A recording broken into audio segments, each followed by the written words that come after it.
بسم اللہ الرحمن الرحیم۔ رب زدنی علما، اے میرے رب میرے علم میں اضافہ فرما۔ قرآن کی یہ آیت تقریباً ہر سکول کی عمارت پر لکھی ہوتی تھی۔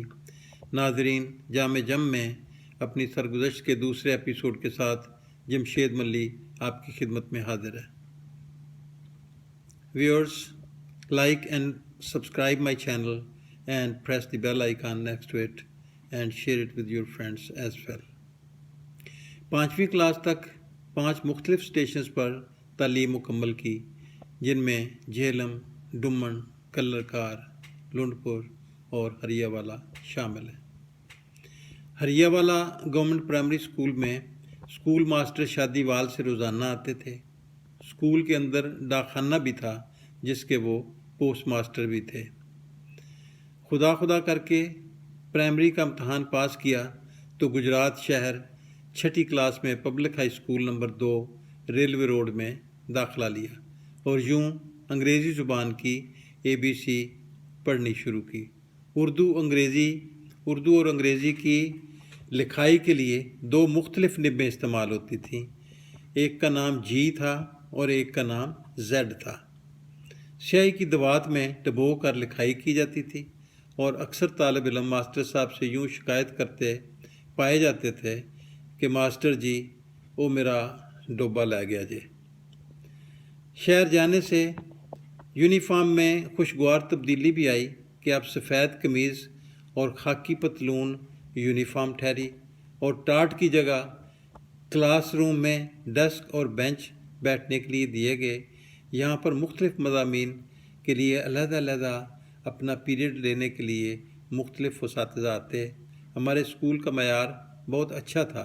پبلک ہائی اسکول نمبر 1 شیخ شفقت اللہ صاحب چلاتے تھے اور نمبر 2 جو ریلوے روڈ پہ تھا جس میں میں نے داخلہ لیا اس کو شیخ عظمت اللہ صاحب چلاتے تھے۔ وہی اونر تھے، وہی اس کے پرنسپل تھے۔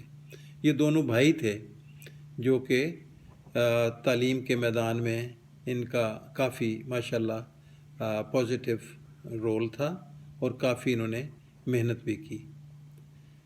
ڈنڈا کوئی بھی استاد ہاتھ سے نہیں چھوڑتے تھے، گویا انہوں نے یہ سمجھ رکھا تھا کہ ڈنڈا پیرے وگڑیاں تھگڑیاں دا، یا انگریزی زبان میں سمجھ لیں کہ spare the rod and spoil the child.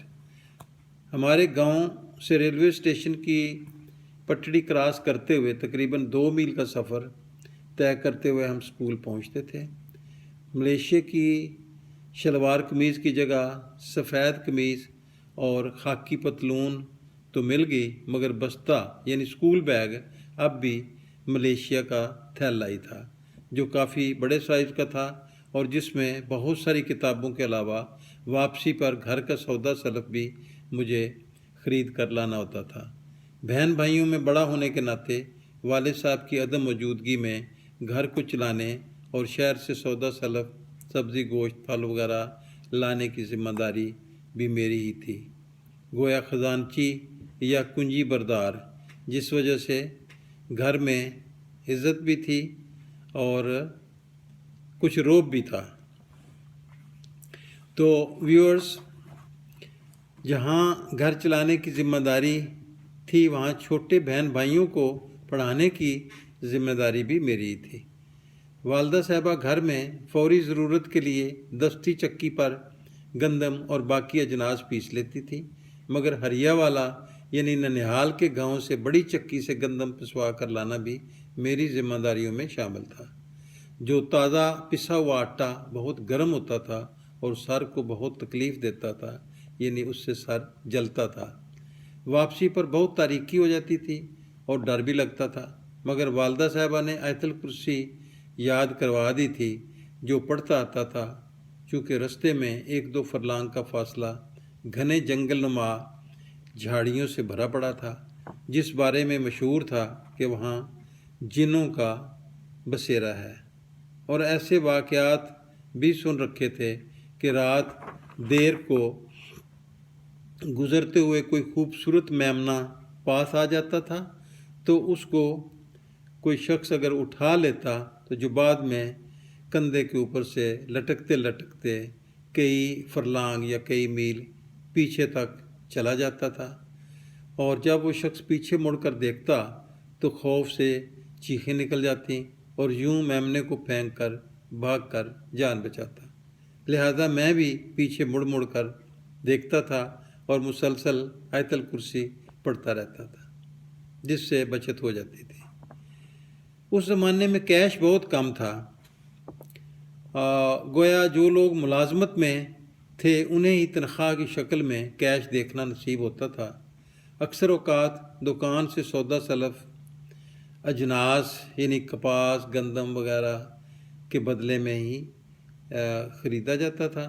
یوں بارٹر سسٹم جو بعد میں ہم نے کالج جا کر پڑھا اسی زمانہ میں ہی دیکھ لیا۔ والد صاحب جیل میں جب ملازمت کرتے تھے تو وہ ہر روز صبح سائیکل پر 32 میل کا سفر کر کے جاتے اور 32 میل کا سفر کر کے شام کو واپس آتے۔ اس زمانے میں کوئلہ کی بسیں، کوئلہ سے یعنی پیٹرول کی بجائے کوئلہ ان میں استعمال ہوتا تھا اور وہ بسیں چلتی تھیں، اور ان کی رفتار کوئی بہت زیادہ تیز نہیں تھی، اور پھر وہ سواریوں کے انتظار میں جگہ جگہ رکتی، اور دور کسی دیہات سے کوئی آدمی اگر ان کو نظر آتا ہوا تو وہ اس کے انتظار میں رک جاتی کہ شاید وہ جانے کے لیے سواری ہو، مگر وہ قریب جب آتے تو پتہ چلتا وہ آگے گزر گئی اور وہ سواری نہیں تھی، اور اس طریقے سے بسیں رک رک کر جاتی اور وقت ضائع ہوتا، اور یعنی مسافروں کو بھی تکلیف ہوتی اور تاخیر بھی ہوتی۔ تو اب یہ سمجھ لیں کہ آخر کار 1966 میں ہم نے میٹرک کا امتحان فرسٹ ڈویژن میں پاس کر لیا۔ اب اس کے بعد اگلے ایپیسوڈ میں کہانی کو آگے بڑھاتے ہوئے چلیں گے۔ اب اجازت دیجیے، شکریہ، اللہ حافظ۔